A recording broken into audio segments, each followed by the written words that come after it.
Hello दोस्तों, आपके अपने यूट्यूब चैनल पर स्वागत है। और हम लेकर आए हैं फिजिक्स भौतिक विज्ञान की तैयारी।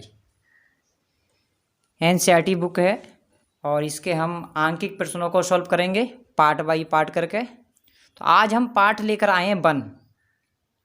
पार्ट वन है वैद्युत आवेश तथा क्षेत्र। हम पार्ट वन के आंकिक प्रश्नों को हल करेंगे और आंकिक प्रश्नों से हल करने से पहले हम कुछ फॉर्मूले रिवाइज करते हैं जो आंकिक प्रश्नों को हल करते समय उपयोगी होंगे। तो आइए दोस्तों देखते हैं। तो पहला नियम आता है कूलाम का नियम। कूलाम का नियम, तो कूलाम का नियम होता क्या है? F बराबर 1/4πε0 इंटू Q1Q2/r²। ये जो बल F है इसका मात्रक न्यूटन होता है। अब इस फॉर्मूले में कौन सा मान क्या क्या है इस बात को समझेंगे दोस्तों।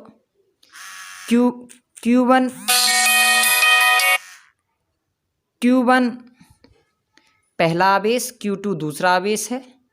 ये दो पहले बिंदु का आवेश है, ये दूसरे बिंदु का आवेश है। इनके बीच की दूरी r है। और यहाँ 1/4πε0 एक नियतांक है और इस नियतांक की जगह जो मान होता है 9 × 10⁹ न्यूटन वर्ग मीटर प्रति कूलाम वर्ग होता है। और इसमें जो ε0 है ये निर्वात की वैद्युतशीलता है बच्चों। और निर्वात की वैद्युतशीलता का भी मान होता है 8.85 × 10⁻12 कूलाम वर्ग प्रति न्यूटन वर्ग मीटर। और ε0 की बीमा होती है m⁻⁻1 l⁻−3 t⁻4 और a⁻2। तो एग्ज़ाम में कभी तो बीमा पूछी जाती है, कभी मान पूछा जाता है ε0 का, कभी इसका मात्रक भी पूछ लिया जाता है विकल्प के रूप में 1 नंबर में। तो ये कूलाम के नियम का पूरा मैंने परिचित करा दिया फॉर्मूले से, कौन सा मान क्या क्या है। आइए नंबर 2 चलते हैं, कूलाम के नियम का वेक्टर स्वरूप। यानी इसको वेक्टर रूप में कैसे लिखेंगे? F वेक्टर, ये वेक्टर का चिन्ह होता है तीर का निशान, ये दिशा सूचक होता है, दिशा को बताता है। F वेक्टर बराबर 1/4πε0 Q1Q2/r²। r कैप ये एकांक सदिश हो गया। तो यहाँ भी Q1 Q2 जो है ये दोनों बिंदुओं के आवेश हैं। r बीच की दूरी है, 1/4πε0 का जो ये नियतांक है। और इसका मात्रक होता है नियतांक का न्यूटन वर्ग मीटर प्रति कूलाम वर्ग। तो नंबर 3 देखते हैं दोस्तों, वैद्युत क्षेत्र की तीव्रता। तो वैद्युत क्षेत्र की तीव्रता E वेक्टर बराबर F वेक्टर बटे Q0। वैद्युत क्षेत्र की तीव्रता को E वेक्टर से दिखाते हैं। इसका मात्रक न्यूटन प्रति कूलाम होता है। N से न्यूटन प्रति कूलाम, C से कूलाम होता है। F क्या है? यहाँ पर बल है। Q0 क्या यहाँ पर धन परीक्षण आवेश है, आवेश। तो नंबर 4 आता है बिंदु आवेश के कारण उत्पन्न वैद्युत क्षेत्र की तीव्रता। तो बिंदु आवेश के कारण उत्पन्न वैद्युत क्षेत्र की तीव्रता के लिए कहा जाए तो ये लगाते हैं फॉर्मूला E बराबर 1/4πε0 इंटू Q/r²। न्यूटन प्रति कूलाम वैद्युत क्षेत्र की तीव्रता का मात्रक होता है। Q आवेश है, R दूरी है और 1/4πε0 एक नियतांक है। इसका मान मैंने बता दिया ऊपर। इसका मान होता है 9 × 10⁹ न्यूटन वर्ग मीटर प्रति कूलाम वर्ग। तो नंबर 4 देखते हैं दोस्तों, वैद्युत द्विध्रुव आघूर्ण। तो वैद्युत द्विध्रुव आघूर्ण की परिभाषा से ये फॉर्मूला है संबंधित। अगर इस फॉर्मूले को अच्छी प्रकार से समझ लिया तो हम परिभाषा भी फॉर्मूले से ही बना सकते हैं। तो P देखो, वैद्युत द्विध्रुव आघूर्ण को P से व्यक्त करते हैं। Q यहाँ पर आवेश है, 2L क्या है? इनके बीच की दूरी है। दो द्विध्रुव आघूर्ण जो रचना करते हैं उनके बीच की दूरी। और वैद्युत द्विध्रुव आघूर्ण का मात्रक कूलाम मीटर होता है। तो इसका फॉर्मूला होता है P बराबर Q × 2L।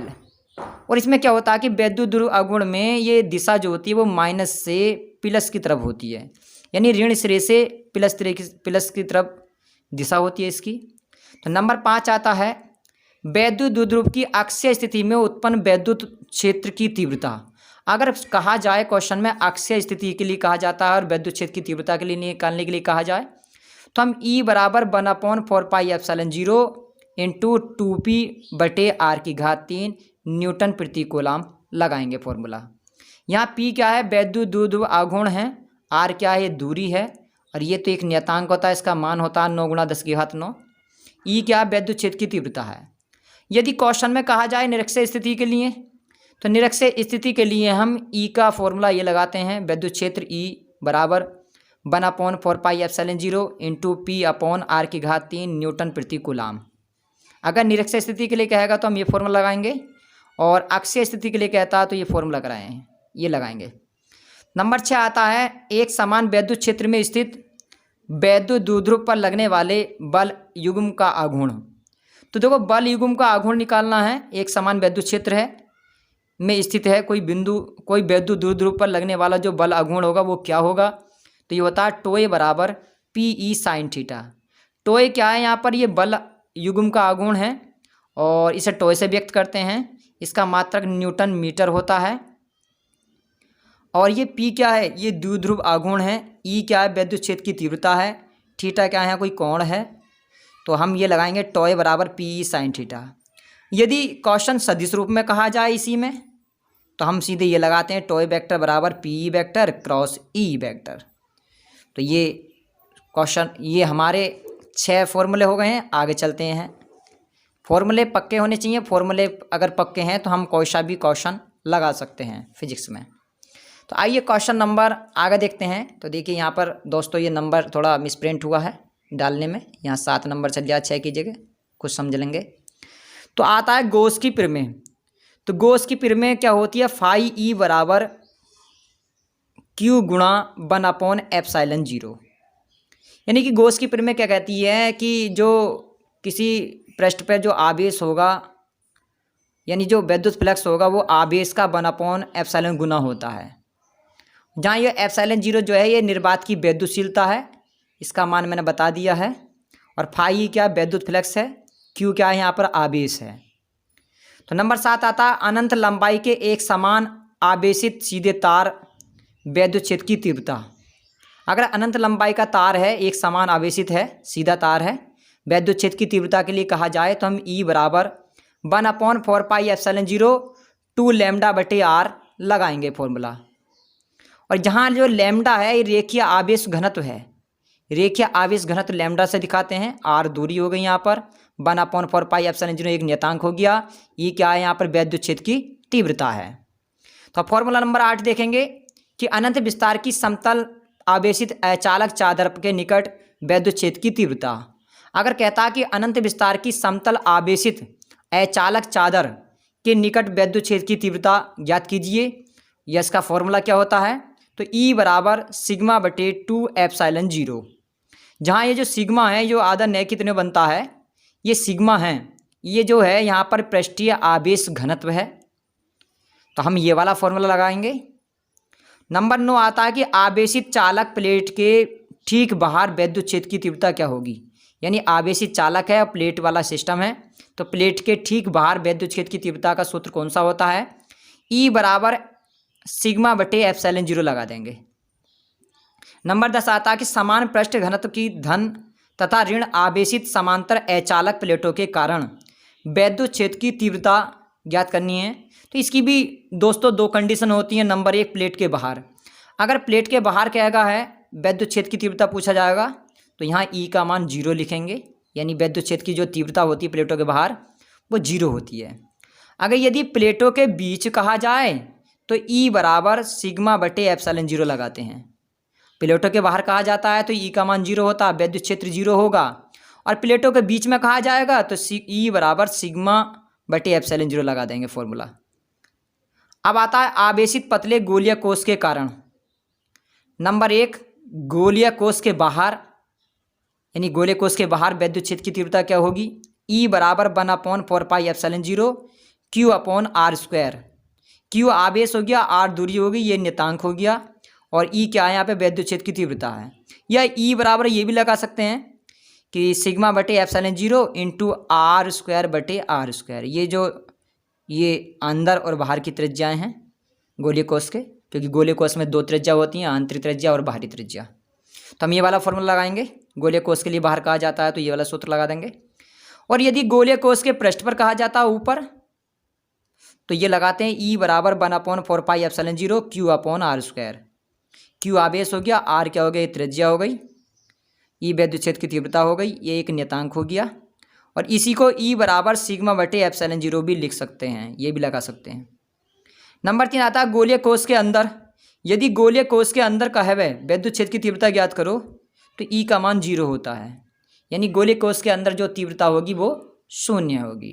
तो दोस्तों एक एक फॉर्मूले को विस्तार से समझना, कौन सा मान किसका होता है, किसको कैसे व्यक्त करते हैं, किसका मात्रक क्या होता है, ये सब पता होना चाहिए।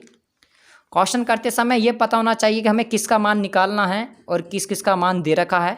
अगर यदि इस बात का हमने पता लगा लिया कि किसका मान दिया है और क्या निकालना, तो समझ लो 50% सवाल जो सॉल्व हो चुका है, 50%, और 50% हम लिख कर सॉल्व कर देते हैं।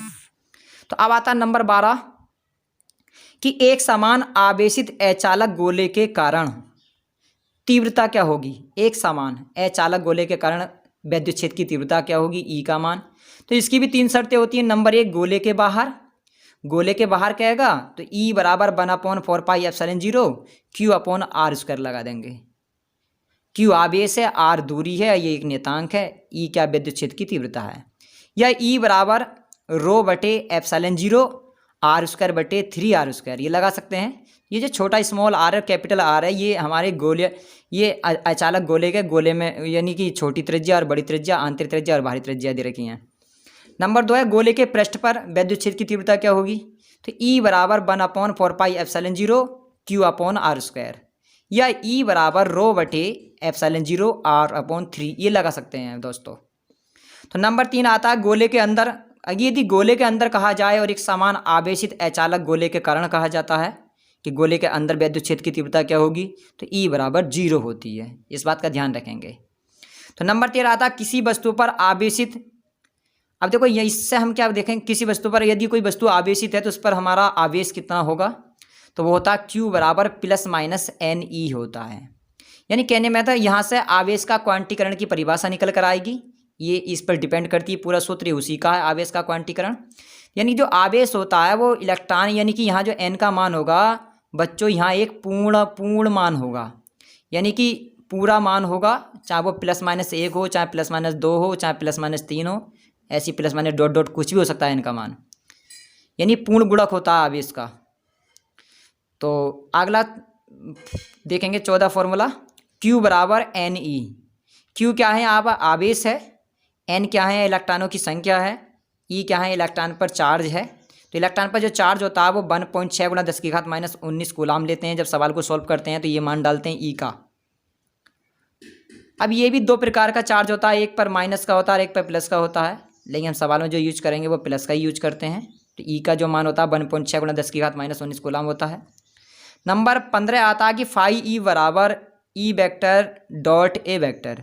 φE क्या है, यहाँ पर विद्युत फ्लक्स है, E वेक्टर क्या यहाँ पर विद्युत क्षेत्र की तीव्रता है, A वेक्टर क्या है यहाँ पर, ये यहाँ पर क्षेत्रफल है।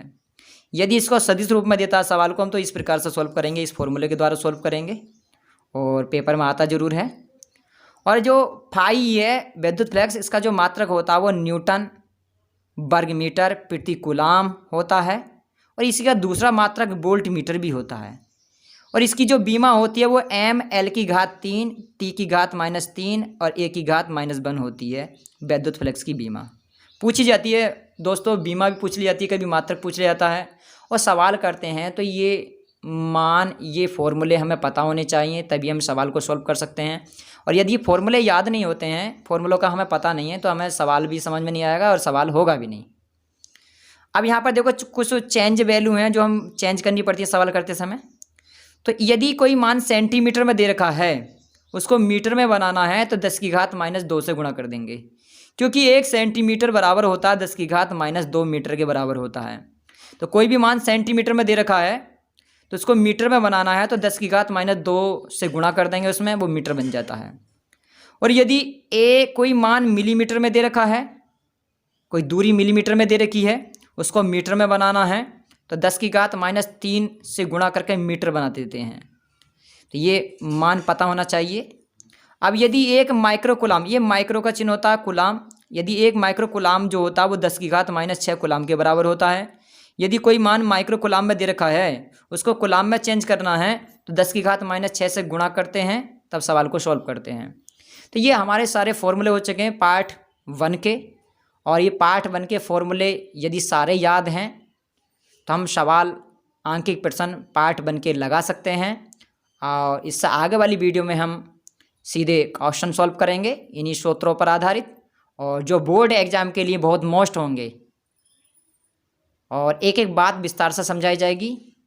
और क्वेश्चन करते समय दोस्तों हमें ये देखना होता है कि क्वेश्चन में पूछा क्या गया है और किस किस का मान दिया गया है, वो उसके मात्रक से भी पहचान पड़ती है, उसके नाम से भी पहचान पड़ती है। जैसे कि वैद्युत क्षेत्र कह दे सवाल में तो वैद्युत क्षेत्र की तीव्रता का मान हो गया, वैद्युत क्षेत्र की तीव्रता कह दे तो वैद्युत क्षेत्र की तीव्रता का मान हो गया ई का मान। अगर यहाँ से पहचानना पड़े तो इसके मात्रक भी लगा हुआ आता है उस वैल्यू के पीछे, न्यूटन प्रति कूलाम। तो इस प्रकार से हम सवाल को पहचान लिया, यदि हमने समझ लिया सवाल को तो समझ लो सवाल 50-60% सवाल सॉल्व हो गया। अब आगे जो बचा हमारा 40 से 50% वो हम सीधे लिख कर ही पूरा करते हैं। तो ये दोस्तों वीडियो ज़रूर समझ में आई होगी, और यदि ऐसी ही वीडियो पाना चाहते हैं, ऐसी ही स्ट्रॉन्ग तैयारी करना चाहते हैं तो वीडियो को लाइक करेंगे और चैनल को सब्सक्राइब करेंगे और शेयर करेंगे, बेल आइकन को प्रेस कर देंगे। तो दोस्तों पढ़ते रहिए इस प्रकार से, इसी तरीके से। तो आज के लिए दोस्तों हम ये फॉर्मूले लेकर आए हैं पार्ट 1 के। इससे अगली वीडियो में हम सीधे इन्हीं फॉर्मूलों पर आंकिक प्रश्नों को सॉल्व करेंगे जो एग्जाम की दृष्टि से मोस्ट होंगे। तो नमस्कार दोस्तों।